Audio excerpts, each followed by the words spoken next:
Hello दोस्तों, कैसे हैं आप सब। चलिए शुरू करते हैं आज एक नया चैप्टर का नाम है ITC input tax credit. Input tax credit जैसे कि आप देख सकते हैं यहाँ पर मैंने very very very very very very कितनी बार वेरी लगा दिया है, क्योंकि इसका क्वेश्चन एग्जाम में हमेशा मिलता है। ठीक है ना, ये चैप्टर की बहुत ज्यादा वेटेज होती है। ये 14 मार्क्स तो मिनिमम कवर करेगा ही, उससे ज्यादा भी कवर कर सकता है। ये चैप्टर बहुत ज्यादा आसान है। बस कंडीशंस अप्लाई यही है कि भाई आप जैसे ही चैप्टर कर लेते हैं, इसके और क्वेश्चन, प्रैक्टिकल क्वेश्चन जितने हो सकता है मैक्सिमम क्वेश्चन, अगर आप 20-25 क्वेश्चन अपने हाथ से निकाल लेते हैं, अच्छे क्वेश्चन जो एग्जाम टाइप के क्वेश्चन है, तो आपको एकदम से कॉन्फिडेंस आ जाएगा। तो मैं कहूंगा जैसे ही ये क्लास खत्म होती है, साथ में मैं भी प्रैक्टिकल क्वेश्चन कराऊंगा यहाँ पर। उसके अलावा जो और क्वेश्चन है आपके पास, कोई भी कंपाइलर है किसी भी सर का, ठीक है ना, या फिर आपके पास स्टडी मैट के और क्वेश्चंस मिले आपको, वो सारे आप बना लो। ठीक है, तो आपको इसमें सिर्फ प्रैक्टिकल क्वेश्चन करने पर ही आपको कॉन्फिडेंस मिलेगा। लेकिन ये चैप्टर आज के बाद आपको आसान लगने वाला है अगर आप ये पूरा वीडियो देखते हैं तो। ठीक है, तो 14 नंबर पक्के हो जाएंगे। तो चलिए शुरुआत करते हैं। चैप्टर का नाम आईटीसी इनपुट टैक्स क्रेडिट। तो सबसे पहली बात, इनपुट टैक्स क्रेडिट कब मिलता है? जैसे ही हम बिजनेस में कोई सामान परचेज करते हैं तो सामने से हमें क्या मिलता है? कैशबैक मिलता है, वही हमारा आईटीसी होता है। आगे पढ़ते हैं एक एक चीज करके, एक एक पॉइंट। यहां पर सबसे पहला पॉइंट जो आपको आना चाहिए, मैं यहां पर टू द पॉइंट बात करता हूं, एग्जाम ओरिएंटेड बातें करता हूं, ताकि आपको एकदम जो मेन चीज है वो मैं आपको दे सकूं। ठीक है, बाकी चीजें मैं यहां पर बिल्कुल भी कवर नहीं करता हूं। ठीक है, तो उसके लिए तो फिर 4-5-7 घंटे 10 घंटे का वीडियो बन जाएगा, यही वाला है ना। तो मैं यहां पर एग्जाम ओरिएंटेड बात करने वाला हूं। तो सबसे पहले जब हम आईटीसी की बात करते हैं, एक सेक्शन होता है सेक्शन 16 सब सेक्शन 1। ये क्या कहता है? ITC is allowed only to registered person. यानी अगर किसी को आईटीसी चाहिए तो रजिस्टर्ड पर्सन होना चाहिए, उसी को आईटीसी मिलेगा। ऑन गुड्स सर्विस और बोथ, गुड्स या सर्विस पे मिलता है, और वो गुड्स या सर्विस बिजनेस मकसद से यूज हुआ हो, पर्सनल मकसद से यूज ना हुआ हो। अगला पॉइंट जो आपको पता होना चाहिए, नेक्स्ट पॉइंट पे बात कर लेते हैं। दूसरा पॉइंट यहां पर जो इंपॉर्टेंट है वो ये है, as per section 16 sub section 2 ये बताता है कि अगर आपको आईटीसी क्लेम करना है तो उसके लिए कौन कौन सी कंडीशंस है जिन जो आपको कंप्लाई करनी है। सबसे पहले इनवॉइस, ठीक है ना। दूसरी है received goods and service, goods and service मिल गया हो आपको, आपने उसके ऊपर टैक्स पे कर दिया हो, ठीक है ना। जीएसटीआर 3B यानी रिटर्न फाइल कर दी हो, और ब्लो क्रेडिट के अंदर वो आईटीसी ना आता हो। ब्लो क्रेडिट क्या होता है ये मैं आपको आगे बताऊंगा। पॉइंट नंबर 3 है जिसके अंदर मैंने डिस्कस किया हुआ है, एक इंपॉर्टेंट पॉइंट, ये आपको प्रैक्टिकल क्वेश्चन के अंदर देखने को मिलेगा। ठीक है ना, तो ये आपको कम से कम आधा नंबर दिला देगा। तो ये आधे नंबर की ट्रांजेक्शन यहाँ पे आपको एकदम देखने वाली है। सेक्शन 16 सब सेक्शन 3 क्या कहता है? ITC on capital goods, capital goods के ऊपर आईटीसी की बात की जाएगी। अगर उसके ऊपर ये लिख रखा है कि डेप्रिसिएशन क्लेम हुआ है, कैपिटल गुड्स के ऊपर डेप्रिसिएशन क्लेम कर लिया गया है, तो याद रखना दोस्तों, कोई आईटीसी अलाउड नहीं होएगी, कोई भी आईटीसी अलाउड नहीं होएगी। बोलो क्लियर है? तो ये आधा नंबर आपका यहीं पे पक्का हो गया। आगे चलते हैं, ठीक है ना। अब जो नेक्स्ट पॉइंट आपको इसके अंदर पता होना चाहिए, पॉइंट नंबर 4, वो है सेक्शन 17। सेक्शन 17 क्या कहता है चलिए जानते हैं। Inputs and input services use non business purpose. याद रखना, ठीक है ना, कि इनपुट या इनपुट सर्विसेज अगर बिजनेस मकसद से यूज नहीं की गई है, नॉन बिजनेस पर्पस के लिए यूज हो रही है, तो अगर ये लिख रखा है प्रैक्टिकल क्वेश्चन के अंदर, तो समझ जाना कि उसके ऊपर आईटीसी नहीं मिलेगा, क्योंकि अभी हमने पढ़ा है बिजनेस पर्पस के लिए यूज होना जरूरी है। या फिर इनपुट या इनपुट सर्विसेज यूज हो रही है, ठीक है ना, क्या है वो, एग्जेम्प्ट सप्लाई के लिए, तो भी उसके ऊपर आईटीसी नहीं मिलेगा। आधा नंबर इसका, आधा नंबर इसका, ये आपको प्रैक्टिकल क्वेश्चन के अंदर ट्रांजेक्शंस देखने को मिलेगी। आप समझ जाएंगे वहां पे कि किस पे आईटीसी मिलेगा, किस पे नहीं मिलेगा, जब हम आईटीसी कैलकुलेट करेंगे। जैसा कि मैंने अभी थोड़ी देर पहले ही आपको बताया था, ठीक है ना, हमने बात की थी, अभी एक पॉइंट आया था जिसका नाम था ब्लो क्रेडिट। ये ब्लो क्रेडिट क्या होता है? इसकी 2 या 3 ट्रांजेक्शन हमेशा प्रैक्टिकल क्वेश्चन के अंदर आपको देखने को मिलेंगी। तो इसको बहुत अच्छे से आप लर्न कर लेना, याद कर लेना, ताकि आप तुरंत वहां पर इसको देखो और तुरंत पता लग जाए आपको कि ब्लो क्रेडिट है, इसके ऊपर आईटीसी अलाउ नहीं होगा। तो ये कौन कौन सी आइटम है जिसके ऊपर आईटीसी अलाउड नहीं होता है, ब्लो क्रेडिट होता है? फूड एंड बेवरेजेस, ठीक है ना, आउटडोर कैटरिंग, इसके अलावा beauty treatment, health services, cosmetic and plastic surgery, leasing renting and hiring of vehicle vessel और एयरक्राफ्ट। अगर ये दिखता है तो आप समझ जाना ब्लॉक क्रेडिट है। लेकिन एक पॉइंट के ऊपर मैं बात करना चाहूंगा, जो कि ज्यादातर प्रैक्टिकल क्वेश्चन के अंदर आपको ये पॉइंट मिलने वाला है। ये पॉइंट इंपॉर्टेंट है और इसका आधा नंबर भी यहाँ पे आपको हो जाएगा। ठीक है, यानी 14 नंबर का जो क्वेश्चन है उसमें से 2-3 नंबर तो अभी तक आपके आ ही चुके हैं बस, ठीक है। क्योंकि ये ट्रांजेक्शन जो होती हैं, जब बड़ा क्वेश्चन बनाते हैं 40 मार्क्स का, तो कुछ ट्रांजेक्शन ऐसे होते हैं जो हर प्रैक्टिकल क्वेश्चन के अंदर वो डालेंगे ही डालेंगे, ठीक है ना। कुछ क्योंकि वो मैक्सिमम जो ट्रांजेक्शन होती हैं, ठीक है ना, उनमें से 3-4 ट्रांजेक्शन ऐसी होती हैं, ठीक है ना, आइटम ऐसी होंगी जिसमें हो सकता है कि कुछ घुमा फिरा रखा हो या कुछ नया, बाकी लगभग लगभग सब कुछ सेम ही होता है। अब यहाँ पे एक पॉइंट है जिसके ऊपर मैं बात करना चाहूंगा, क्लब हेल्थ या फिटनेस, स्पेशली ये पॉइंट, हेल्थ या फिटनेस कभी भी आपको लिखा मिले, हेल्थ या फिटनेस, हेल्थ या फिटनेस ऊपर आया हुआ है हेल्थ सर्विस, तो वैसे तो ब्लॉक क्रेडिट के अंदर आता ही है, लेकिन आईटीसी मिल जाएगा कब, ओनली इफ, अगर ये वर्ड लिख रखा है, उस ट्रांजेक्शन को पढ़ लेना, अगर उसमें लिख रखा है स्टेटरी ऑब्लिगेशन है या किसी भी एक्ट के अंदर, ठीक है ना, अलाउ है, तो फिर आप उसको समझ जाना कि स्टेटरी ऑब्लिगेशन है, तो फिर आईटीसी मिल जाएगा। आगे चलते हैं, एक एक पॉइंट इंपॉर्टेंट है, कोई भी फिजूल का पॉइंट नहीं है, बिल्कुल एक एक वर्ड यहाँ पर, सिंगल वर्ड भी आपको छोड़ना नहीं है। एज इट इज नोट्स मैं आपको टेलीग्राम चैनल पे शेयर कर दूंगा। आगे बढ़ते हैं, इंपॉर्टेंट पॉइंट्स है कुछ ऐसे जो आपको प्रैक्टिकल क्वेश्चन के अंदर ये ट्रांजैक्शंस देखने को मिलेंगी, तो आपको जैसे ही आप पढ़ लोगे तो समझ जाओगे कि आईटीसी मिलेगा या नहीं मिलेगा, तो आप इनको पढ़ लेते हैं एक बार। एक पहली ट्रांजैक्शंस दे रखी है यहाँ पर, goods and service use for personal consumption, मैंने अभी बताया था बिजनेस के लिए होना चाहिए, तो ये तो पर्सनल की बात कर रहा है, तो आईटीसी अलाउड नहीं होगी, कोई आईटीसी नहीं मिलेगा। अगर कभी भी ये वर्ड दिखता है आपको, इंस्टॉलेशन या फाउंडेशन जैसा वर्ड, ठीक है ना, तो समझ जाना आईटीसी हमेशा अलाउ होता है। और टेलीकम्युनिकेशन टावर की बात करते हैं अगर हम, तो टेलीकम्युनिकेशन टावर के ऊपर कभी भी आईटीसी अलाउ नहीं होता है। अगर पाइपलाइन बिछाई गई है फैक्ट्री के अंदर, तो फैक्ट्री के, ये बहुत इंपॉर्टेंट पॉइंट है, इसमें काफी लोग कंफ्यूज होते हैं कि जो पाइपलाइन है ना, वो आपको फैक्ट्री के अंदर ये देखना है कि फैक्ट्री के अंदर बिछाएगी या फैक्ट्री के बाहर। अगर फैक्ट्री के अंदर बिछाएगी है तो आईटीसी अलाउड है, और अगर फैक्ट्री के आउटसाइड है तो आईटीसी अलाउड नहीं है। ये बारीकी सा पॉइंट है, ये आपको बहुत इंपॉर्टेंट है। अभी तक 3-4-4-5 नंबर आपके पक्के हो चुके हैं 14 में से। अब आगे चलते हैं, एक कॉन्सेप्ट आता है और इस कॉन्सेप्ट की हम बात करेंगे और इसको विद प्रैक्टिकल क्वेश्चन हम देखने वाले हैं। आइए बात करते हैं दोस्तों, बहुत ही ज्यादा इंपॉर्टेंट है, बिल्कुल इंपॉर्टेंट है, ठीक है ना, और काफी अच्छा पॉइंट है, और विद प्रैक्टिकल क्वेश्चन में इसको डिस्कस करूंगा। अगर आपके पास और प्रैक्टिकल क्वेश्चन हो इस टॉपिक के ऊपर तो जरूर आप वहां से और क्वेश्चन अपने हाथ से जरूर बनाएं। सेक्शन 20 होता है आईटीसी के अंदर, जो आईएसडी की बात करता है, यानी इनपुट सर्विस डिस्ट्रीब्यूटर की बात करता है, ठीक है। अब इसमें क्या है, हम छोटा सा एक एग्जाम्पल ले लेते हैं। मान लेते हैं हेड ऑफिस है दिल्ली के अंदर, और हमें क्या करना है, जो आईटीसी मिला है यानी जो क्रेडिट है उसको डिस्ट्रीब्यूशन करना है। पहली बात तो ये ध्यान रखना दोस्तों कि सेल्स रेशो में डिस्ट्रीब्यूट करते हैं, ठीक है ना, और किस तरीके से डिस्ट्रीब्यूट करते हैं, आईजीएसटी की फॉर्म में हमेशा डिस्ट्रीब्यूट करेंगे, ठीक है। तो चलिए चलते हैं यहाँ पर, तो हेड ऑफिस में क्रेडिट है हमारा और उसको डिस्ट्रीब्यूट करना है। मान लेते हैं 5 ब्रांच है यहाँ पे, दिल्ली, यूके, मुंबई, बेंगलोर और हरियाणा, ठीक है। तो हेड ऑफिस कहाँ है, दिल्ली, और दिल्ली के अंदर ही एक और ब्रांच है हमारी, ठीक है, हेड ऑफिस भी दिल्ली में और ब्रांच भी दिल्ली में, तो उसके ऊपर तो सीजीएसटी और एसजीएसटी हो जाएगा। बाकी सभी के ऊपर क्या है, आईजीएसटी की फॉर्म में हम उसको क्या कर देंगे, क्रेडिट को डिस्ट्रीब्यूशन कर देंगे। इसको समझने के लिए एक छोटा सा क्वेश्चन दे रखा है स्टडी मेट में, कोई बड़ा क्वेश्चन नहीं दे रखा था इसलिए मैं कवर नहीं कर पाया हूँ, ठीक है ना। लेकिन अगर आपके पास कोई कंपाइलर तो जरूर देखना, अगर उसमें और अच्छा क्वेश्चन है तो जरूर प्रैक्टिस करना। स्टडी मेट का क्वेश्चन नंबर 5 यहाँ पे हम करने वाले हैं इसके ऊपर। तो आ जाते हैं यहाँ पर, ये रहा आपका क्वेश्चन नंबर 5 स्टडी मेट का, ठीक है, इनपुट सर्विस डिस्ट्रीब्यूटर का क्वेश्चन है। पढ़ते हैं इसको।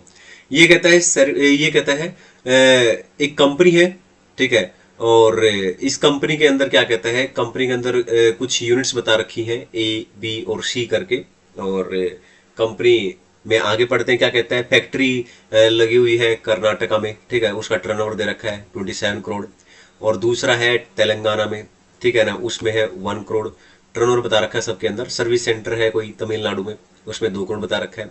तो सबसे पहले तो टर्नओवर देख लो, क्योंकि टर्नओवर की रेशो में ही हमें करना है। तो टर्नओवर कितना हो गया यहाँ पे, 27 प्लस 1 करोड़ 28 प्लस 2, ठीक है, 30 करोड़ हो गया यहाँ पे।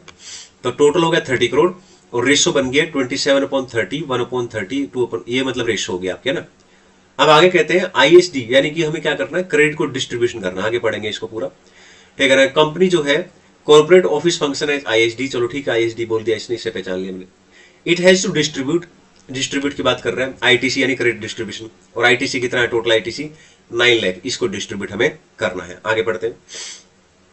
On this N invoice involving tax of 3 lakh, ठीक है ना, इसके अंदर 9 लाख 3 लाख का जो टैक्स है, pertain to technical consultancy of, ठीक है ना, तुमकुर यूनिट। ये कहाँ का है? ये है कर्नाटका का, ये वाला। तो ये कहता है कि एक काम करो, 9 लाख में से 3 लाख तो पहले ही निकाल के सीधा सीधा आप आईटीसी दे दो इसको। तो 9 लाख में से 3 लाख गया दोस्तों, तो बचा कितना? 6 लाख। इसको हम क्या करेंगे, अब किस मैनर में इसको बांटेंगे ये पूछ रही है। तो सेल्स रेशो में बांटेंगे, और सेल्स रेशो क्या हमारी 27, 1 और 2, और टोटल कितना है 30।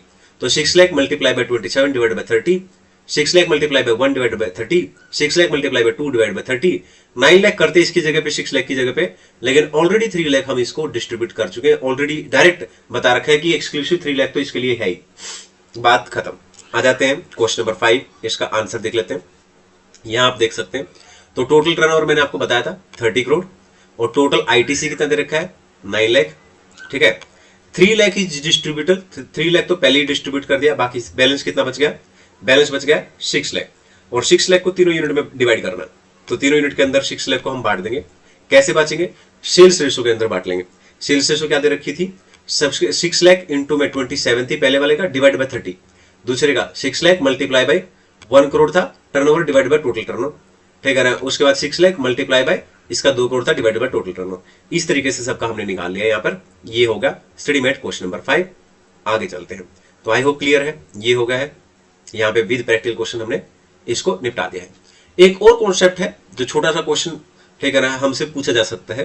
ठीक है, चलिए इस क्वेश्चन को करेंगे। 3-4 नंबर तक ये क्वेश्चन पूछ सकते हैं हमसे। तो एक कॉन्सेप्ट है sale and disposal of capital goods. तो ये फॉर्मूला आपको इसके लिए याद होना चाहिए, और इसके ऊपर हम प्रैक्टिकल क्वेश्चन कर लेंगे स्टडी मेट का क्वेश्चन नंबर 9, जिससे कि और ज्यादा क्लियरिटी आ जाएगी। तो यहां पर क्या कहता है, अमाउंट ऑफ टैक्स पेबल निकालना है हमें। किस केस में? सेल या डिस्पोजल ऑफ कैपिटल गुड्स के केस में हमें अमाउंट ऑफ टैक्स पेबल क्या रहेगा वो निकालना। कैसे निकालेंगे? सबसे पहले टैक्स निकाल लो, सेल्स वैल्यू क्या है उसके ऊपर टैक्स निकाल लो, फिर रिवर्सल ऑफ आईटीसी निकाल लो। ये कैसे निकालनी है? एक क्वार्टर की 5% होती है, 5% पर क्वार्टर और पार्ट। नहीं समझ में आया होगा, कोई बात नहीं, क्वेश्चन नंबर 9 से क्लियर हो जाएगा एकदम अच्छे तरीके से। स्टडी मेट का क्वेश्चन नंबर 9 निकाल लेते हैं दोस्तों। 7.139 पेज है। तो यहां पर ये जो ऊपर लिख रखा है मैंने concept, sale and disposal of capital goods का ये कॉन्सेप्ट है। आइए इसको पढ़ते हैं। क्वेश्चन नंबर 9 ये कहता है, on 25 of August MS Agarwal and Agarwal, a registered supplier of taxable located in Bengaluru Karnataka, purchase 1 machine for इतने इंक्लूसिव आईजीएसटी है दोस्तों। ये बात आपको ध्यान रखना है, यानी इसके अंदर आईजीएसटी इंक्लूड है। ठीक है ना, क्लियर है?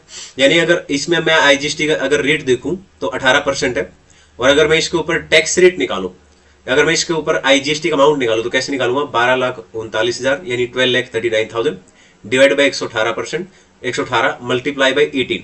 ठीक है, राइट? तो इस तरीके से हमारा क्या निकल जाएगा? आईजीएसटी का अमाउंट निकल जाएगा। आगे चलते हैं।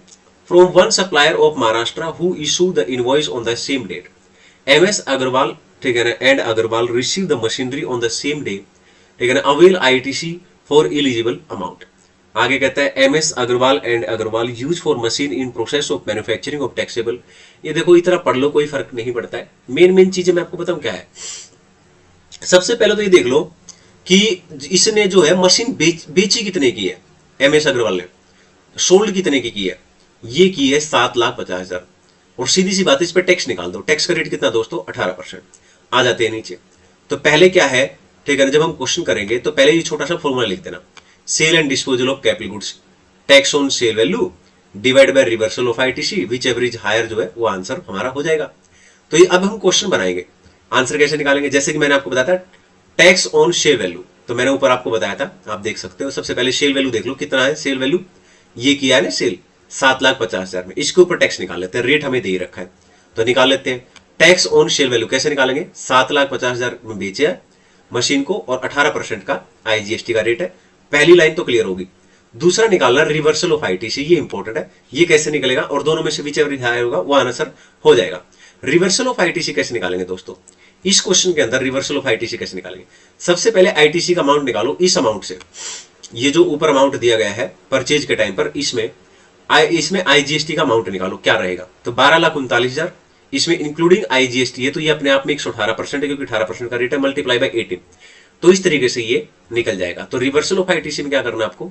12,39,000 divided by including IGST multiply by IGST का रेट, ये आ गया आपका, ठीक है ना, आईटीसी का ठीक है ना, परचेज के टाइम पर जो टैक्स है वो। तो यहां पर हम इसको लिख देंगे 1,89,000 जो हमने भी निकाला है, और इसमें से माइनस कर देंगे। क्या माइनस कर देंगे दोस्तों? फिर से लिखेंगे 1,89,000, और आपको बताया था मैंने 5% का रेट होता है पर क्वार्टर, तो 5% से मल्टीप्लाई कर देंगे। ठीक है, यानी कि जो भी यहां पर अमाउंट आया है परचेज के टाइम पर हमने टैक्स दिया, मल्टीप्लाई बाय 5%। ठीक है, और इनटू में number of quarter. Number of quarter कैसे निकाले दोस्तों, वो भी मैं आपको बता देता हूं, ये कहां से निकाले। नंबर ऑफ क्वार्टर सबसे पहले ये देख लो, ठीक है ना, कि जो मशीन परचेज की गई है वो कब की गई है, 25 अगस्त। और यहां पर दोस्तों मशीन जो है बेची कब गई है, 20 अगस्त। तो यहां से लेके ये पिछला साल है, ये अगले साल का अगस्त है, दोनों में फर्क है। तो यहां तक कितने क्वार्टर हो जाएंगे, 5 क्वार्टर है अगर आप इसको कैलकुलेट करोगे तो इस तरीके से यहां पर 5 से मल्टीप्लाई करना है। तो क्या करेंगे, अब आप इसको सोल्व करेंगे, जो आएगा इसमें से वो माइनस कर देंगे। ठीक है ना, और आपका ये बच गया यहां पर। तो अब आपको क्या करना है, ये आया था 1,35,000 और ये आ गया 141,750, विच एवरेज हायर, तो ऑब्वियसली बात है ये वाला हायर है, तो ये आपका आंसर हो जाएगा। और आपको नीचे लाइन लिख देनी है कि MS Agarwal and Agarwal limited is required to pay GST इतना। बोलो क्लियर है? ठीक है, तो बेचा तो सेल्स पर ये GST आ गया है, और जो परचेज किया था उस पर हमने IATC जो था वो रिवर्स हो गया हमारा, वो हमने कैलकुलेट कर लिया किस तरीके से। आई होप क्लियर है। आगे चलते हैं, अब यहां पर आ जाते हैं दोस्तों एक और concept which is very very very very very very extreme important for exam. ठीक है ना, बहुत ही अच्छा कॉन्सेप्ट है जो कि आपको आना चाहिए। लेकिन यहां पर जितने भी कॉन्सेप्ट है दोस्तों, आपको तभी आएंगे जब आप प्रैक्टिकल क्वेश्चन बनाएंगे। और अगर आप ढंग के अच्छे खासे 10 क्वेश्चन बना लेते हैं ना, तो आपको कॉन्फिडेंस आ जाएगा, फिर आप सारे क्वेश्चन निकाल सकते हो। ठीक है ना, तो ये आप बहुत ध्यान से आप देखेंगे। ठीक है, तो हम बात करने वाले हैं, एक रूल होता है ITC के अंदर, रूल 42, वो कहता है apportionment of credit. Apportionment of credit, ठीक है ना, अपोर्शनमेंट ऑफ क्रेडिट का रूल। इसके अंदर क्या करना पड़ता है, सबसे पहले आप ITC निकाल लो। ठीक है ना, यानी कि कह लो कि टोटल ITC निकाल लो। ठीक है ना, ये कैसे निकालते हैं ये मैं भी आपको बताऊंगा। उसमें से टैक्सेबल माइनस कर दो, जो बचेगा कॉमन क्रेडिट बोलते हैं उसको, और उसमें से लेस कर दो एग्जेम्प्ट। एग्जेम्प्ट का अमाउंट कैसे निकालेंगे, कॉमन क्रेडिट जो आया है मल्टीप्लाई कर दो exempt turnover divided by total turnover से। और ये जो कॉमन क्रेडिट है इसमें से एग्जेम्प्ट माइनस करने के बाद जो दोस्तों आएगा उसको बोलेंगे इलिजिबल ITC। ठीक है ना, और ये स्टेप जरूर ध्यान रखना आपको। अभी मैं एक प्रैक्टिकल क्वेश्चन कराऊंगा उसमें, और आपको इसमें डिटेल से आपको पता लग जाएगा। स्टडी मेट निकालो, स्टडी मेट का क्वेश्चन नंबर 18 हम निकालने वाले हैं। यहां पर एग्जेम्प्ट टर्नओवर कैसे निकालते हैं मैंने वो भी दे रखा है, तो एग्जेम्प्ट टर्नओवर जरूर आप इसको एक बार याद कर लेना। तो एग्जेम्प्ट टर्नओवर के अंदर क्या कहता है, sale of land and building, HDB लेंगे उसकी, sale of shares and security, 1% sale of consideration. ठीक है ना, 1% लेंगे, जो भी सेल ऑफ कंसिडरेशन है उसका 1% लेंगे। Outward supply under the RCM, और 3 चीजें इसमें से माइनस करते हैं, interest on loan advance, sale of duty script and transport cost of vessel. आगे चलते हैं, और इसको और अच्छे से करने के लिए काम करते हैं, क्वेश्चन नंबर 18 पे आते हैं। तो क्वेश्चन नंबर 18 करेंगे तो ज्यादा क्लियरिटी यहां पर हमें आ जाएगी। आ जाते हैं क्वेश्चन नंबर 18 पर। क्वेश्चन नंबर 18 के अंदर क्या कहता है, ये कहता है क्वेश्चन नंबर 18 में ऑल इन वन स्टोर, और आप देखो यहां पर ऑल इन वन स्टोर नाम दे रखा है, और उसके बाद हम मेन चीजों पर बात करते हैं ताकि क्वेश्चन पढ़ने में आधा घंटा ना लग जाए, वीडियो लंबा ना बने।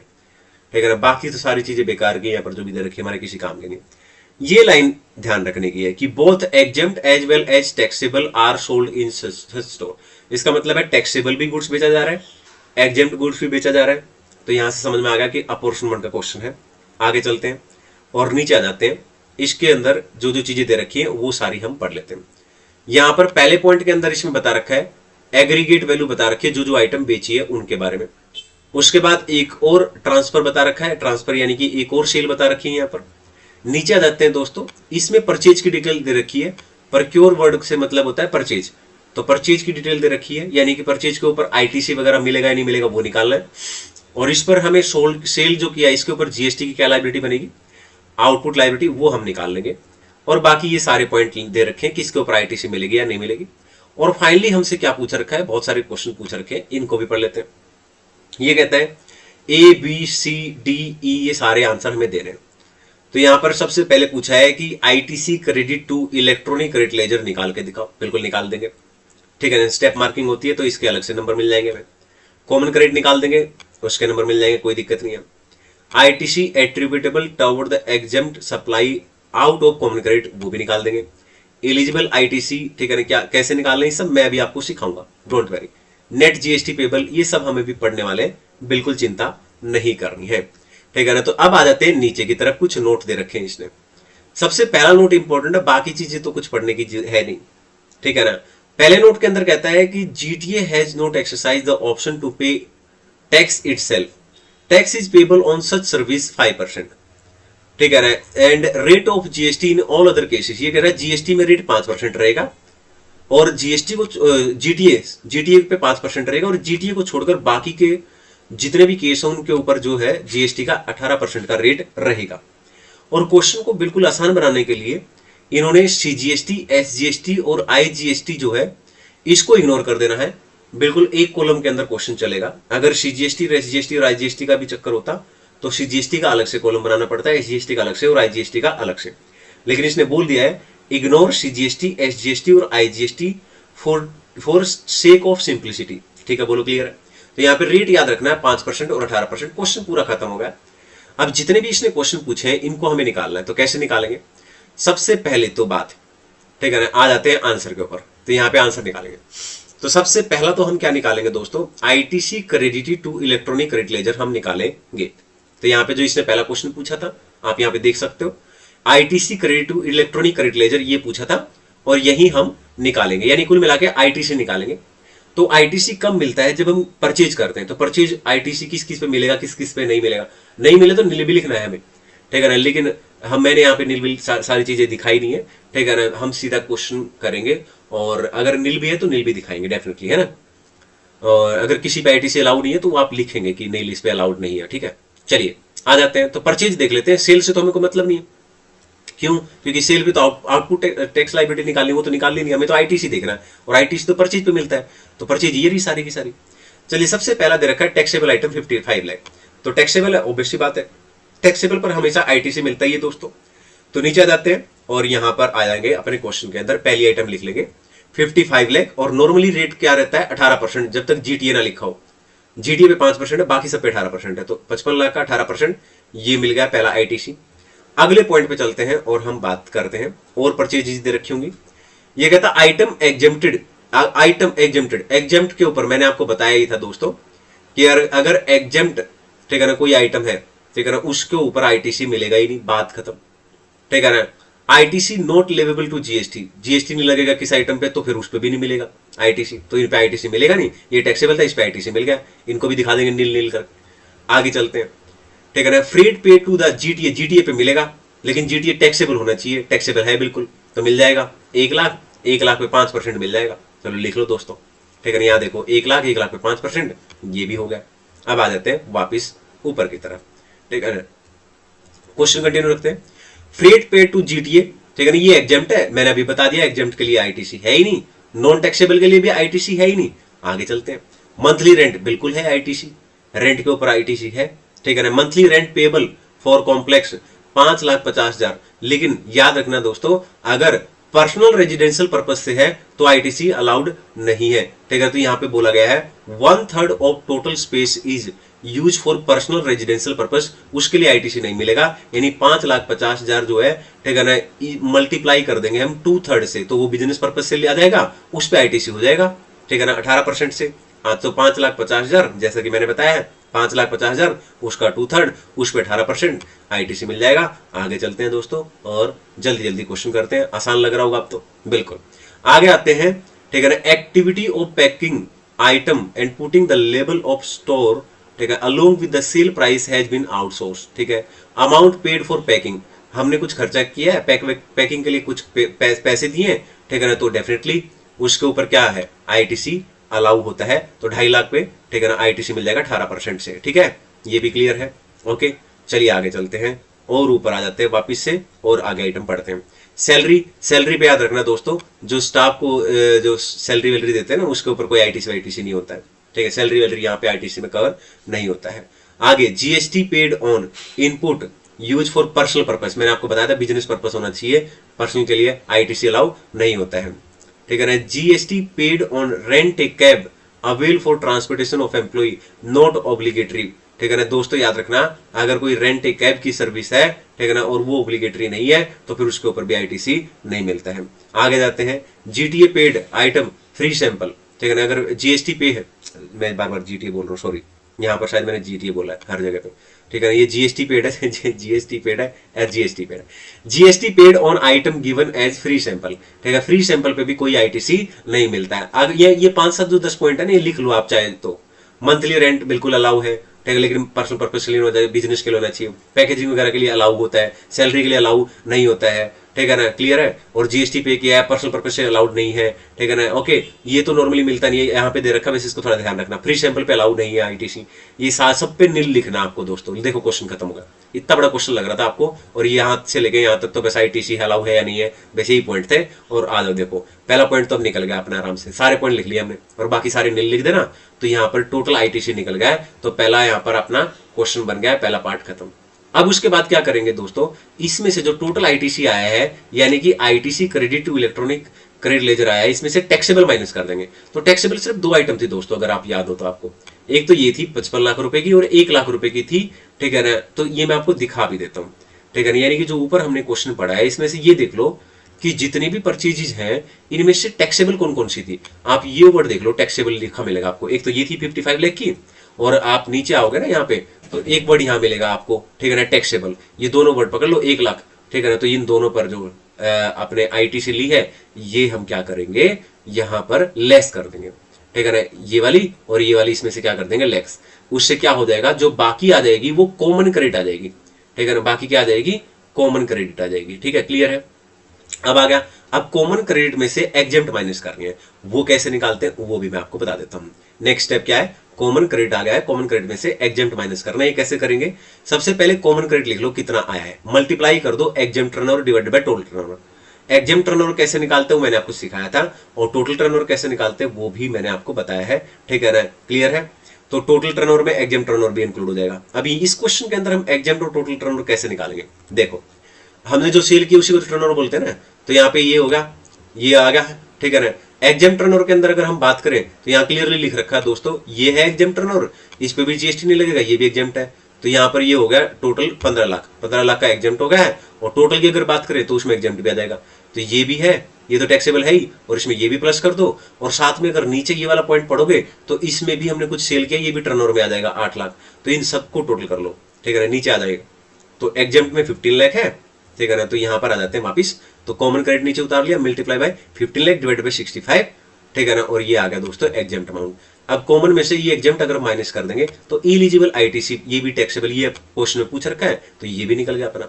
अब नेट आईटीसी भी निकाल लेते हैं दोस्तों। ये कैसे निकालेंगे, टोटल आईटीसी जो हमने ऊपर निकाला, यानी कि पॉइंट नंबर 1 के अंदर ये इसमें से एग्जेम्प्ट माइनस कर देंगे, इसमें से एग्जेम्प्ट माइनस कर देंगे, ये वाला एग्जेम्प्ट, ठीक है, जो निकाला है अभी। तो टोटल आईटीसी जो फर्स्ट पॉइंट में निकाला उसमें से एग्जेम्प्ट, ये नेट आईटीसी आ गया। अब नेट आईटीसी का क्या करना है दोस्तों, जब आप, ठीक है ना, आउटपुट टैक्स लायबिलिटी निकालेंगे। आउटपुट टैक्स लायबिलिटी कैसे निकालते हैं, ठीक है ना। तो सेल देख लो कौन कौन सी सेल है टैक्सेबल, ठीक है ना, एग्जेम्प्ट पे थोड़ी ना टैक्स लगेगा।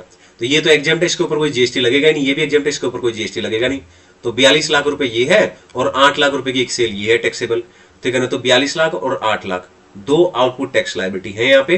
तो हम क्या करेंगे, अब यहाँ पर आउटपुट टैक्स लायबिलिटी 42 लाख और 8 लाख, और रेट 18% है ये अपना, इसको लगा के ये आ गया अपना output tax liability. Net ITC जो हमने ऊपर निकाला है वो इसमें से माइनस कर देंगे, ठीक है ना। तो अब देखो आईटीसी हमारे पास ज्यादा है ना, आईटीसी ज्यादा है तो आईटीसी बच गया। अब आईटीसी जो बच गया है, ठीक है ना, तो उसको हम कैरी फॉरवर्ड कर देंगे, कोई दिक्कत नहीं है। यानी कि कुल मिला के हमें जीएसटी देना ही नहीं है, नील, ठीक है ना, ओके। लेकिन दोस्तों एक पॉइंट जो इंपॉर्टेंट है वो भी आपको दिखाना है, वो क्या है, जीटीए की लायबिलिटी के ऊपर एक बार बात कर लेते हैं। जीटीए की 3 लायबिलिटी थी दोस्तों, ठीक है ना। एक तो टैक्सेबल थी लेकिन 2 टैक्सेबल नहीं थी। लेकिन जीटीए के ऊपर, ठीक है ना, हम सभी के ऊपर 5-5% का रेट निकाल के और उसको दिखाएंगे, और जो भी उसके ऊपर टैक्स बनता होगा, जीटीए की लायबिलिटी हमेशा कैश में पे होती है, तो कैश में पे करेंगे। और मैंने यहाँ पर कुछ बातें बता रखी है, वो भी आप देख लो, नोट, ठीक है ना, वेरी वेरी इंपॉर्टेंट। नील भी दिखाना है, यानी कि अगर कभी भी नील है, यानी कि अगर कोई सी पे आईटीसी अलाउड नहीं है या जो भी है, ठीक है ना, या आउटपुट टैक्स लायबिलिटी निकाल रहे हैं, वहां पे एग्जेम्प्ट है, तो वहां पर भी आपको बताना है कि एग्जेम्प्ट है या नील है, या ये आपको दिखाना है वहां पर, ठीक है, क्लियर है। एग्जेम्प्ट टर्नओवर, टोटल टर्नओवर अलग से वर्किंग नोट में दिखा देंगे, और अब इसके ऊपर अगर कोई नोट वोट दिखाने हैं तो 2-3 नोट भी हम नीचे दिखा देंगे। आगे चलते हैं दोस्तों, रूल 43, रूल 43 दे रखा है। रूल 43 यहां पर आप बहुत ध्यान से देखेंगे। रूल 43 को अच्छे से समझने के लिए एक काम करते हैं, स्टडी मैट का क्वेश्चन नंबर 17 देख लेते हैं, ठीक है ना सर? 17 देखेंगे क्वेश्चन नंबर, बिल्कुल क्वेश्चन नंबर 17 देखते हैं। लेकिन क्वेश्चन नंबर 17 कराने से पहले नीचे आ जाते हैं। इससे पहले कि हम ऊपर वाला टॉपिक करें तो हम लोग ये कवर करने वाले हैं, ठीक है? ये हम पहले पढ़ते हैं, ठीक है? उसके बाद अपने सारे के सारे कॉन्सेप्ट कंप्लीट हो जाएंगे। ये क्या है? ये है order of utilisation of credit. इसके अंदर क्या बता रखा है कि आप किस तरीके से अपने क्रेडिट को यूटिलाइज कर सकते हो, क्या उसका ऑर्डर होता है। देखिए जैसे कि हम सबको पता है, एक तो होता है IGST, एक होता है CGST और एक होता है SGST, ठीक है ना? अब एग्जाम्पल लेते हैं IGST का। मान लेते हैं IGST के अंदर क्रेडिट है, तो सबसे पहले IGST की लायबिलिटी को ही उससे हम लेस करेंगे, क्लियर है?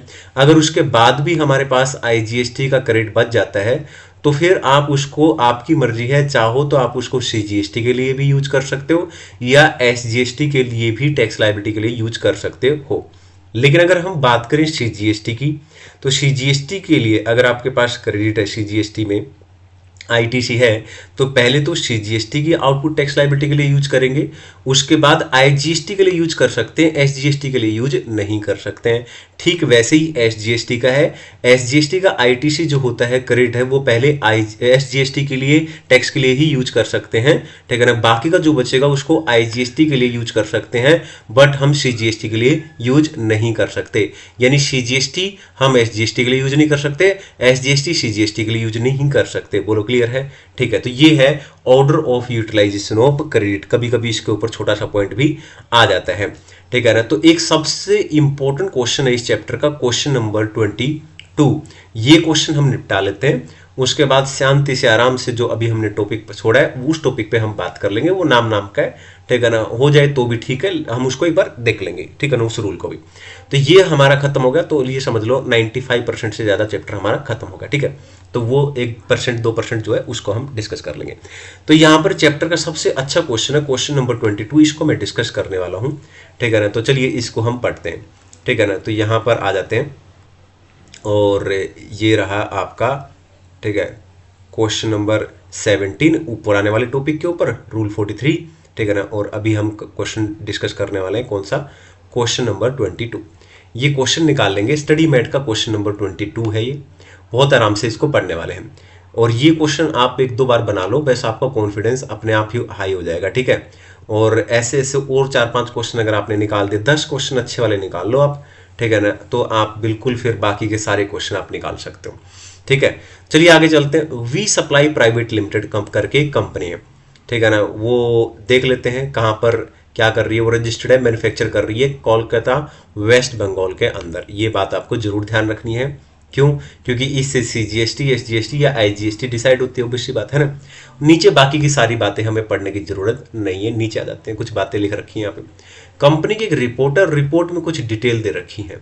क्या डिटेल दे रखी है? रॉ मेटेरियल दे रखा है, कंज्यूमेबल दे रखा है, transportation charges for bringing the raw material to the factory दे रखा है, salary paid to employees on rolls, ठीक है ना, सेल्स, ये सारी चीजें यहाँ पे दे रखी हैं। और नीचे जाते हैं, और भी चीजें दे रखी हैं। Premium paid on life insurance policy taken for specified employees दे रखा है, audit fees, telephone expense, bank charges, ये सारी इंफॉर्मेशन यहाँ पर लिख रखी है। और आगे चलते हैं नीचे, और नीचे कुछ कहता है कि further the following additional detail are furnished by the company in respect of the payment received reported by it. ये जो ऊपर पेमेंट और रिसिप्ट दे रखी है उससे रिलेटेड एडिशनल डिटेल यहाँ पर दे रखी है, ठीक है? कैसे दे रखी है मैं आपको बता देता हूँ। सबसे पहले क्वेश्चन को समझो, ठीक है ना? क्वेश्चन को समझो, आंसर समझ के क्वेश्चन नहीं समझना। तो सबसे पहले क्या करेंगे, यहाँ देखो पहले आइटम क्या है? Raw material. और अगर आप नीचे आओगे ना तो यहाँ पहला पॉइंट इन्होंने रॉ मटेरियल का दे रखा है, तो रॉ मटेरियल की सारी डिटेल यहाँ से पढ़नी पड़ेगी, तभी हमें पता लगेगा CGST SGST क्या कुछ है, जो पूरी डिटेल वहीं से पता लगेगी। कंज्यूमेबल का पॉइंट दे रखा है, नीचे आ दो, पॉइंट नंबर 2 में कंज्यूमेबल, फिर वहाँ ट्रांसपोर्टेशन चार्जेस दे रखा था। ये इस तरीके से ये पूरा क्वेश्चन दे रखा है, और यहाँ तक ये सारी डिटेल दे रखी है, बैंक चार्जेस तक। उसके बाद इन्होंने सेल्स दे रखी है, सेल्स पे आउटपुट टैक्स लायबिलिटी निकल जाएगी हमारी, उसमें कोई दिक्कत नहीं है। उसके बाद ओपनिंग बैलेंस दे रखे हैं ITC के, ओपनिंग बैलेंस दे रखे हो तो ठीक है, नहीं दे रखे हो तो आप नील मान सकते हो, ठीक है ना? ओके, ओपनिंग बैलेंस यहाँ पे लेकिन गिवन है, कोई बात नहीं। CGST SGST और IGST यानी कि हमें 3 कॉलम बनाने पड़ेंगे, ठीक है ना, पर्टिकुलर बना के, और उसके बाद CGST, SGST और IGST बनाना पड़ेगा, है ना। चलिए आ जाते हैं नीचे, काफ़ी सारे इसने हमसे क्वेश्चन पूछ लिए। टोटल ITC निकालो, निकाल देंगे। नेट GST निकालो, तो कोई दिक्कत नहीं है, टोटल ITC निकालना तो कोई बड़ी बात नहीं है। ITC credit to electronic credit ledger निकाल देंगे, ठीक है ना, और निकालने के बाद और फिर उसके आउटपुट टैक्स लायबिलिटी निकाल देंगे, और फिर किस तरीके से net GST output tax liability minus ITC करके निकाल देंगे। अब मेन रेट देख लो, यहाँ पे जो हमने पिछला क्वेश्चन किया था वो चीज़ नहीं लिख रखी है कि सिंप्लिसिटी रखने के लिए CGST, SGST, IGST को इग्नोर कर दो, ऐसा कुछ नहीं बोला है। उल्टा इसने ओपनिंग बैलेंस देके हमें ये बता दिया है कि CGST और SGST और IGST किस पे क्या लगेगा, सब पे आपको निकालना है प्रॉपर तरीके से, ठीक है ना। तो यहाँ पे क्लियरली इसने नीचे आप देखो, यहाँ पर दे भी रखा है CGST, SGST और IGST के रेट दे रखे हैं, ठीक है। 9% CGST और SGST के हैं, IGST पे 18% है, और कह रहा है कि ITC के लिए जो भी कंडीशंस की जरूरत होती है वो सारे मान लेते हैं, इसने कंप्लाई कर रखी है। चलिए क्वेश्चन बनाना शुरू कर देते हैं। तो क्वेश्चन कैसे बनाएंगे दोस्तों, सबसे पहली बात ITC क्रेडिटेड यानी कि टोटल ITC निकाल लेंगे। ITC credited to electronic credit ledger निकाल लेंगे। कैसे निकालते हैं वो, सबसे पहले जैसा कि मैंने बताया, पहला पॉइंट यही करना है आपको, ठीक है। पहला पॉइंट क्या करेंगे, सबसे पहले पर्टिकुलर लिखो और जो जो चीज पूछी है उसके कॉलम बना लो, CGST, SGST और एक तरफ IGST, इस तरीके से ये कॉलम बना लेने हैं। शुरुआत कहाँ से करनी है, सबसे पहले ओपनिंग बैलेंस लिखेंगे CGST, SGST और IGST के, जो कि ऊपर क्वेश्चन के अंदर दे रखे हैं। ये रहे ओपनिंग बैलेंस, इनको यहाँ से उठाओ और नीचे कॉपी पेस्ट कर दो। CGST के अंदर CGST, SGST और IGST। उसके बाद एक एक पॉइंट उठाना है जो हमने ऊपर पढ़ा था। शुरुआत करेंगे रॉ मटेरियल से, क्योंकि रॉ मटेरियल पहला पॉइंट था और उसको यहाँ पर सीखेंगे। तो यहाँ पर आप देख सकते हैं, ऊपर एक बार चले जाते हैं हम लोग, यहाँ पर रॉ मटेरियल दे रखा है 3.5 लाख, यानी कि 3.5 लाख रुपए, ठीक है। ओके, नीचे आ जाते हैं। रॉ मटेरियल की पूरी डिटेल हमें पढ़नी पड़ेगी, क्योंकि तभी हम डिसाइड कर पाएंगे कि किस तरीके से CGST लगेगा, SGST लगेगा या IGST लगेगा और क्या कुछ है, ये पूरी डिटेल हम तभी बात कर पाएंगे। तो रॉ मटेरियल के बारे में कहता है, raw material amounting to rupees, ठीक है, 0.8 लाख यानी कि 80,000 rupees is procured from Bihar, ठीक है ना। बिहार देखो अलग स्टेट होगा, और कलकत्ता, ठीक है ना, अगर अभी ये क्वेश्चन जो है कलकत्ता वेस्ट बंगाल के ऊपर है ना, तो ये अलग स्टेट होगा, तो इसका मतलब IGST लगेगा इसके ऊपर। And 1.5 lakh import from China, ये चाइना से है, ठीक है ना। तो जो टोटल अमाउंट दे रखा है उसमें से 80,000 बिहार से है और 1.5 लाख रुपए कहाँ से है, चाइना से, ठीक है ना, इंपोर्टेड किया गया है। ये हमने ये माल खरीदा गया, रॉ मटेरियल खरीदा गया है। तो इसका मतलब है इस केस में जब हम ITC निकालेंगे तो ITC कैसे मिलेगा, ठीक है ना, CGST, SGST की फॉर्म में नहीं, IGST की फॉर्म में मिलेगा, ठीक है ना, क्योंकि ये क्या होगा, एक तरीके का इंटरस्टेट होगा ना। आ जाते हैं नीचे, आ जाते हैं और क्वेश्चन को देखते हैं। तो टोटल अमाउंट ऊपर जो दे रखा था वो दे रखा था 3.5 लाख, जिसमें से 80,000 जो है, ये 80 लाख लिख दिया गया मैंने, ये 80,000 है, नोट लाख, ठीक है ना, क्योंकि यहीं 3.5 लाख है। तो 80,000 जो है वो बिहार से, तो उस पर IGST लग जाएगा। IGST का 18% रेट है, तो निकालोगे तो IGST के सामने लिख दोगे। नेक्स्ट जो है 1.5 लाख रुपए चाइना से है, तो उसके ऊपर भी 18% लग जाएगा और उसका भी निकाल देंगे। फिर 3.5 लाख में से ये दोनों माइनस कर दो, बाकी का बचा 1,20,000। 1,20,000 के ऊपर क्या है वो अभी हमें पढ़ना पड़ेगा, उसके बाद ही हम देख पाएंगे। तो यहाँ पे कहता है the basic custom duty 0.15 lakh, ठीक है, SWS इतने इंटीग्रेटेड, इस ये सब चीजें छोड़ दो, इससे हमें कोई मतलब नहीं है। नीचे आ जाते हैं हम। रिमेनिंग रॉ मटेरियल, ये वर्ड आ गया है। रिमेनिंग का मतलब क्या हुआ कि टोटल अमाउंट कितना दे रखा था ऊपर, उसमें से माइनस कर दो 80,000, माइनस कर दो 1.5 लाख, बाकी जो बच गया वो रिमेनिंग तो हमने निकाल ही लिया है। रिमेनिंग रॉ मटेरियल के बारे में अब ये हमें बताना चाहता है। प्रक्योर मतलब परचेज किया from the supplier located in West Bengal. लो भाई, वेस्ट बंगाल का ही क्वेश्चन कर रहे हैं, वेस्ट बंगाल से ही हमने खरीदा है, यानी CGST और SGST लगेगा। लेकिन आगे क्वेश्चन पढ़ते हैं, कुछ कहना चाहता है। Out of such raw material worth 30.3, ठीक है ना, यानी कि 30,000 is procure from unregistered supplier. तो भाई साहब इसके ऊपर तो ITC अलाउड है ही नहीं, ठीक है ना। ओके, आगे raw material worth 0.05 lakh purchase from the registered supplier, ठीक है, इसके ऊपर अलाउ है। लोकेटेड इन वेस्ट बंगाल, ठीक है ना, has been destroyed due to, destroyed अगर हो गया है, ठीक है ना, अगर डिस्ट्रॉयड वर्ड आ गया कभी भी तो उसके ऊपर ITC अलाउड नहीं है। तो ना तो अनरजिस्टर्ड सप्लायर पे है 30,000 पे, ना ही 5,000 रुपए पे है डिस्ट्रॉयड के केस में। अब आगे बढ़ते हैं, अब आपको पूरा मामला समझ में आ जाएगा। नीचे आ जाते हैं, यहाँ पर 3.5 लाख रुपए टोटल थे, 80,000 फ्रॉम बिहार, तो ये तो हमने पॉइंट कर लिया है 1.5 लाख, तो इसमें से ये पहले ये दोनों माइनस कर देंगे। रिमेनिंग अमाउंट हमारा ये बच गया 30,000 रुपए ये रहा अनरजिस्टर्ड से, इसलिए कोई आईटीसी इस पे नहीं मिलेगी। तो 1,20,000 माइनस 30, बाकी का बच गया 90। अब 90 में से 5,000 जो है वो डिस्ट्रॉयड हो गया, तो उस पर आईटीसी नहीं मिलेगी, ठीक है ना। बाकी जो बच गया 85, उस पर आईटीसी मिल जाएगी। लेकिन west Bengal to west Bengal का केस है, तो सीजीएसटी और एसजीएसटी लगेगा। सीजीएसटी और एसजीएसटी पे 99% रेट है, तो 85 पे 9% निकालेंगे तो सीजीएसटी इतना आ जाएगा और एसजीएसटी इतना आ जाएगा। रॉ मटेरियल का पॉइंट खत्म। अगला पॉइंट आ जाता है नेक्स्ट कंज्यूमेबल्स का। तो कंज्यूमेबल्स को पढ़ना पड़ेगा, उसके बाद ही हम देखेंगे कि क्या बोल रहा है। अब आ जाते हैं दोस्तों वापिस पॉइंट के ऊपर। अब सेकंड पॉइंट पढ़ते हैं हम लोग। सेकंड पॉइंट का नाम है यहाँ पे कंज्यूमेबल्स। कंज्यूमेबल्स का पॉइंट दे रखा है 1.25 लाख रुपीज, ठीक है। नीचे आ जाते हैं, इसका पॉइंट क्या कहना चाहता है वो हम पढ़ लेते हैं। Consumable are procure from registered supplier, ठीक है, लोकेटेड इन कोलकाता, कोलकाता में है, ठीक है। तो कोलकाता में है तो इसका मतलब क्या हुआ, ठीक है ना। कोलकाता के क्वेश्चन कर रहे हैं वेस्ट बंगाल का, उसी में है तो सीजीएसटी और एसजीएसटी लगेगा, ठीक है ना। इंक्लूड डीजल, डीजल पे कोई आईटीसी नहीं लगता, तो ये माइनस करके बाकी पे लगा देंगे। आ जाते हैं क्वेश्चन पे, ठीक है। इसके आंसर देख लेते हैं। तो नेक्स्ट पॉइंट पे आईटीसी कैसे मिलेगा, 1,25,000 टोटल अमाउंट है। डीजल वाले पे आईटीसी नहीं मिलेगा, इसलिए उसको हटा देंगे। बाकी का बच गया 1 लाख, उस पे क्योंकि मतलब स्टेट के अंदर ही है, ठीक है ना, इंट्रा स्टेट है, तो उस पे जो है सीजीएसटी एसजीएसटी लग जाएगा। तो 9% रेट है दोनों पे, यहाँ पे 9,000 आ जाएगा। क्लियर है। अब नेक्स्ट पॉइंट समझेंगे, उसका नाम है ट्रांसपोर्टेशन चार्जेस। चलिए अब ट्रांसपोर्टेशन चार्जेस के बारे में क्या कहता है, पहले एक बार डिटेल देख लेते हैं।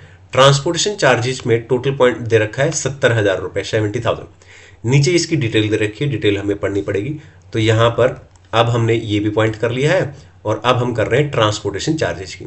ट्रांसपोर्टेशन चार्जेस कंप्राइज ऑफ 0.6, ठीक है ना, यानी कि 60,000, ठीक है ना, paid to the GTA, okay, in Kolkata, and 0.1 lakh, ठीक है, यानी कि वही 10,000, ठीक है, paid to the horse pull cart. ये याद रखना, ये वर्डिंग हॉर्स पुल कार्ट, इसके ऊपर जीएसटी नहीं मिलती है। और जीटीए का रेट इन्होंने यहाँ पे बता रखा है, तो रेट गलती से वो मत लगा देना जो 18% का या 9% वगैरह, वो सब मत लगा देना।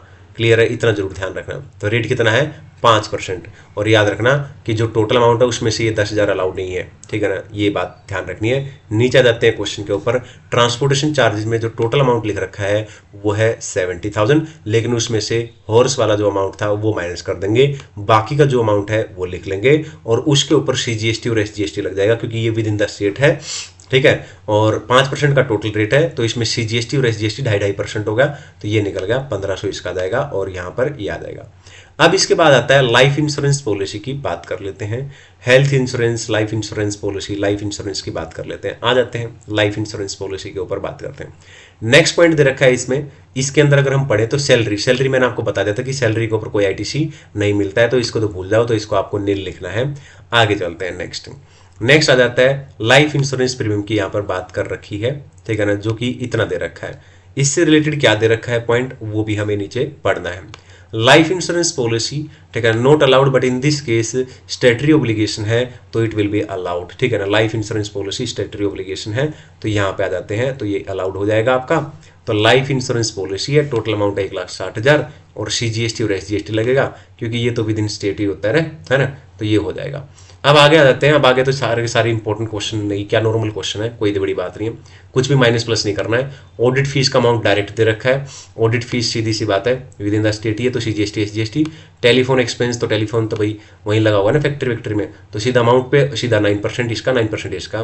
बैंक चार्जेस, बैंक चार्जेस भी तो बैंक भी तो वही होगा ना, आसपास ही है ना, विद इन द स्टेट, तो 10 लाख उसका 9% इसका। तो इस तरीके से टोटल आईटीसी तो आ गया। चलो एक क्वेश्चन तो निकल गया, सीजीएसटी एसजीएसटी और, ठीक है ना, आईजीएसटी का टोटल आईटीसी कितना हमें मिलेगा वो हमने निकाल लिया है। अब आ जाते हैं नेक्स्ट। अब हम निकालेंगे आउटपुट टैक्स लायबिलिटी क्या है, यानी कि हम निकालने वाले हैं कि आउटपुट टैक्स लायबिलिटी हमारी क्या है, और उसमें से फिर जो आईटीसी हमें मिला वो माइनस कर देंगे, आंसर आ जाएगा, क्वेश्चन खत्म, फिर नोट लिख देंगे जो भी लिखने होंगे, ठीक है। तो अब हम चलते हैं वापिस क्वेश्चन के ऊपर, और हम निकालेंगे आउटपुट टैक्स लायबिलिटी। उसके लिए हमें सेल्स देखनी है अपनी, तो ये सारे पॉइंट हमने कर लिए। नीचे आ जाते हैं, ये मैं बता चुका हूँ, ऑडिट फीस ये नॉर्मल था, ठीक है ना, टेलीफोन एक्सपेंस नॉर्मल है, बैंक चार्जेस ये तो नॉर्मल है, सब पे अलाउड है आईटीसी, तो सब पे आईटीसी हम ले लेंगे, ठीक है। लेकिन याद रखना सीजीएसटी एसजीएसटी। अब आ जाते हैं आउटपुट टैक्स लायबिलिटी, जो कि सेल्स के ऊपर होती है। तो sale within the state है वेस्ट बंगाल, तो सीजीएसटी एसजीएसटी लग जाएगा इसके ऊपर 99%। Sale in state other than west Bengal है, तो इसके ऊपर 18% हो जाएगा, ठीक है ना। उसके अलावा यहाँ पर एक्सपोर्ट अंडर एलयूटी, इसके ऊपर कोई भी, ठीक है ना, आईटीसी सॉरी कोई भी जीएसटी नहीं होता है। ठीक है, क्लियर है? हाँ, मैसेज के ऊपर ध्यान जा रहा है, मोबाइल रखा था। चलिए आ जाते हैं। तो सेल इन वेस्ट बंगाल, तो ये क्लियर है आपका, ये CGST SGST लग जाएगा। ये अदर देन वेस्ट बंगाल है तो इस पे IGST लग जाएगा। और एक्सपोर्ट अंडर LUT जो होता है उसके ऊपर GST होता ही नहीं है, तो वो एग्जाम्प्ट हो जाएगा आपका। तो अब आ जाते हैं, इसको देख लेते हैं एक बार कि कैसे यहाँ पे लिखा हुआ है। तो सेल ऑफ वेस्ट बंगाल, जैसे कि मैंने बताया था, within the state 9%, other than west Bengal, ठीक है ना, ये होगा IGST। और एक्सपोर्ट पे नील लिख देंगे।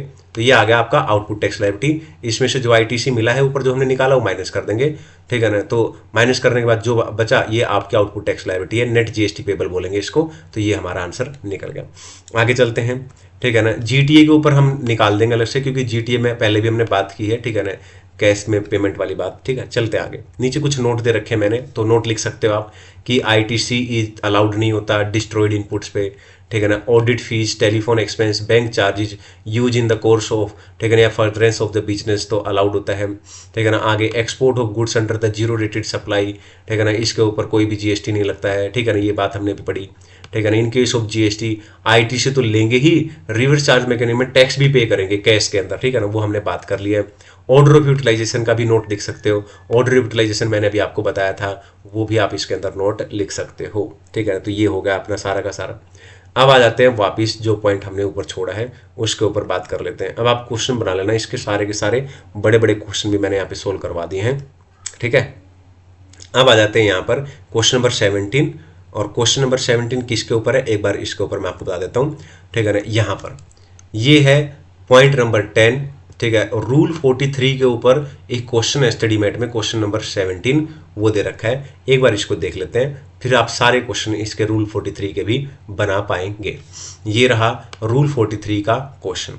तो इसके अंदर क्या है, रूल 43 के अंदर ये बता रखा है कि XYZ private limited is manufacturing company registered under the GST in the state of Uttar Pradesh, ठीक है।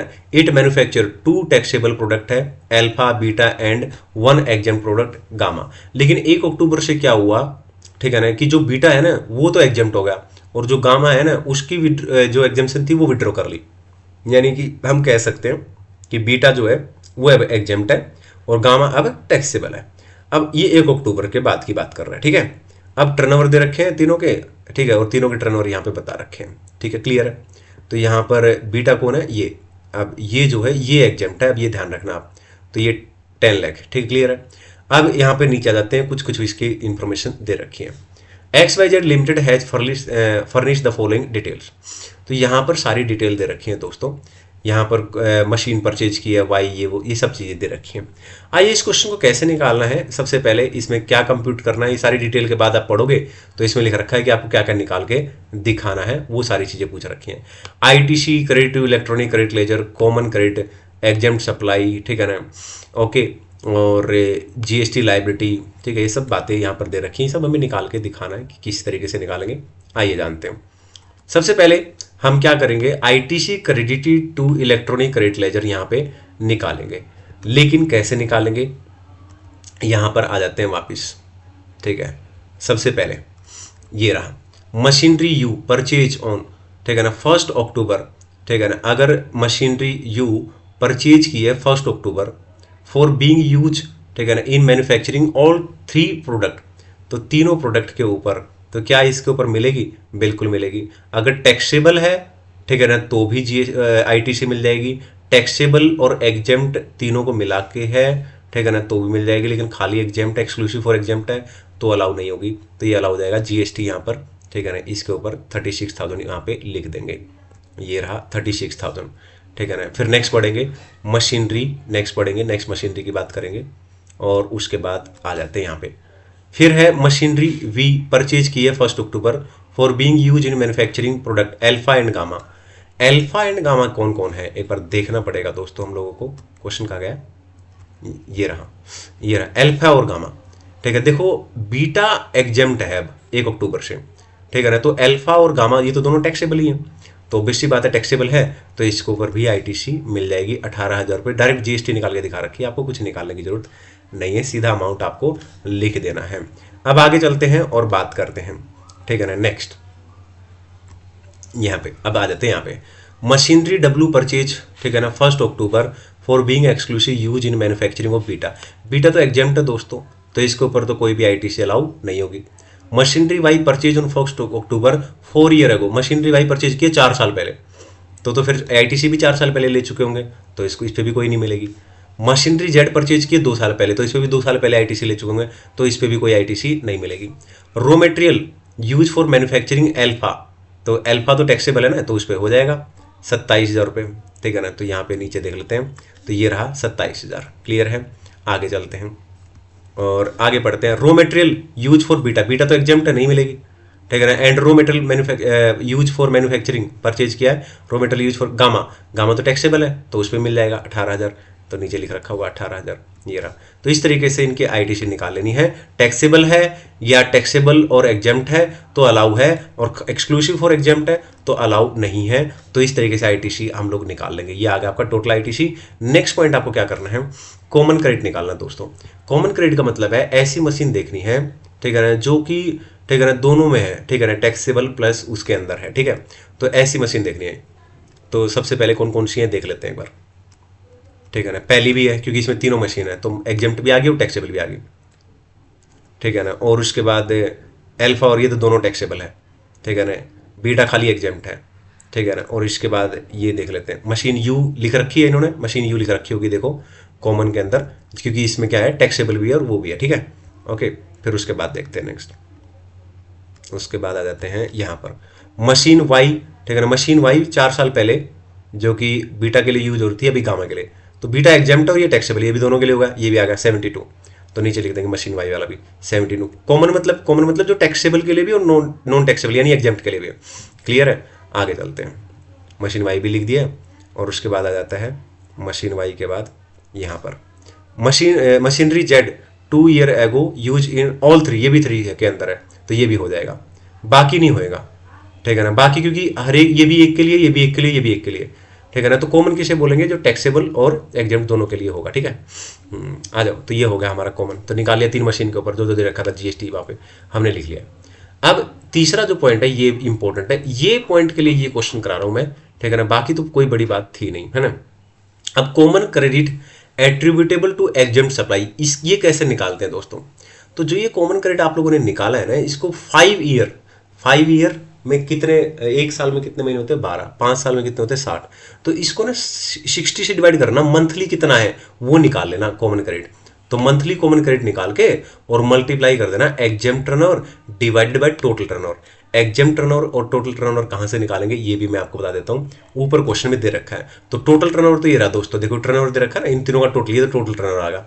और एग्जेम्प्ट टर्नओवर मतलब जो एग्जेम्प्ट है बीटा का 10 लाख, ठीक है ना, क्लियर है। इस तरीके से तो यहां पर ये पॉइंट भी अपना बन गया, 10 लाख डिवाइडेड 25, ये आ गया। अब इसका करना क्या है ये बाद में आपके काम आएगा, मैं आपको बताऊंगा। नेक्स्ट जो इन्होंने चीज पूछ रखी है वो पूछी हमसे जीएसटी पेबल। तो जीएसटी पेबल मतलब आउटपुट टैक्स लायबिलिटी निकाल लो पहले। कैसे निकालेंगे, एल्फा बीटा और गामा का ऊपर टर्नओवर दे रखा था, मैंने आपको बताया था, इसका 9 लाख था, इसका एग्जेम्प्ट है तो इसलिए कोई जीएसटी लगेगा ही नहीं, ठीक है ना। इसका 6 लाख था, ठीक है ना। तो दोनों की टैक्स कितने हैं, 18% का रेट था टैक्स का, जीएसटी का, तो वो लगा दो, ये होगा। अब क्या है, नेट जीएसटी लायबिलिटी निकालेंगे। नेट जीएसटी लायबिलिटी कैसे निकालते हैं, जो हमने आउटपुट टैक्स लायबिलिटी निकाली है, इसमें से जो हमने अभी निकाला था आईटीसी ऊपर निकाला था 99,000, कहां से निकाला था आईटीसी, ये रहा आईटीसी, ये लेस कर देंगे हम लोग उसमें, तो हमारा क्या आ जाएगा, नेट जीएसटी लायबिलिटी आ जाएगा। और उसमें एक चीज ऐड कर देनी है जो अभी हम निकाल के आए हैं पीछे, common credit for exempt supply, ठीक है ना, वो ऐड कर देना, ठीक है ना। तो आपका फाइनल आंसर बन जाएगा। यहाँ कुछ बातें दे रखी हैं, ये नोट भी दे सकते हो और भी नोट दे सकते हो आप, ठीक है ना। ITC in respect of capital goods, ठीक है ना, ये कैपिटल गुड्स का पूरा क्वेश्चन था जो कैपिटल गुड्स के ऊपर किया हमने, मशीनरी के ऊपर। ITC in respect of capital goods use, ठीक है ना, commonly for taxable and exempt allowed ITC, ठीक है ना, मतलब दोनों के लिए अगर है तो आईटीसी अलाउड है। ITC in respect of capital goods use exclusive, ठीक है ना, फॉर टैक्सेबल सप्लाई, तो उसके ऊपर भी अप्लाई है, मैंने आपको बताया ही था। लेकिन एक्सक्लूसिव अगर एग्जेम्प्ट है, ठीक है ना, तो आईटीसी अलाउड नहीं है, ये मैंने आपको बता दिया था। तो इस तरीके से ये पूरा चैप्टर अब दोस्तों खत्म हो जाता है। आई होप क्लियर होगा। एक ही वीडियो के अंदर मैंने 100% चैप्टर कराने की कोशिश की है, ठीक है ना। अब इतना तो पॉसिबल नहीं है कि सारे प्रैक्टिकल क्वेश्चन में करा सकूं, क्योंकि 10 घंटे का वीडियो बन जाएगा, 20 घंटे का वीडियो बन जाएगा, लेकिन आपकी बहुत ज़्यादा हेल्प होगी। आप एक काम करें, बस अब तुरंत जैसे ही आपने ये वीडियो देख लिया तुरंत इसके प्रैक्टिकल क्वेश्चन निकाल लें। आपके पास कंपाइलर हो किसी भी सर का, ठीक है ना, और स्टडी मेट लेके बैठ जाओ और स्टडी मेट के पीछे जो टेक्स्ट योर नॉलेज के क्वेश्चन है वो सारे बना लो, ठीक है ना। और इसके अलावा आप जो भी कंपाइलर आपके पास वो बना लो, ठीक है ना, क्योंकि इससे के अलावा आप कोई भी कुछ भी पढ़ोगे वो उसका कोई मतलब नहीं है। चलो दोस्तों, आज के लिए इतना ही। थैंक यू सो मच, और मिलते हैं नए चैप्टर के साथ, ठीक है। और जल्दी मैं ना जीएसटी और कस्टम का मिला के एक पूरा मैराथन डालने वाला हूँ, उससे पहले जीएसटी का मैराथन डालने वाला हूँ, ठीक है। और आज के लिए इतना ही। चैनल को जरूर सब्सक्राइब करें। Thank you.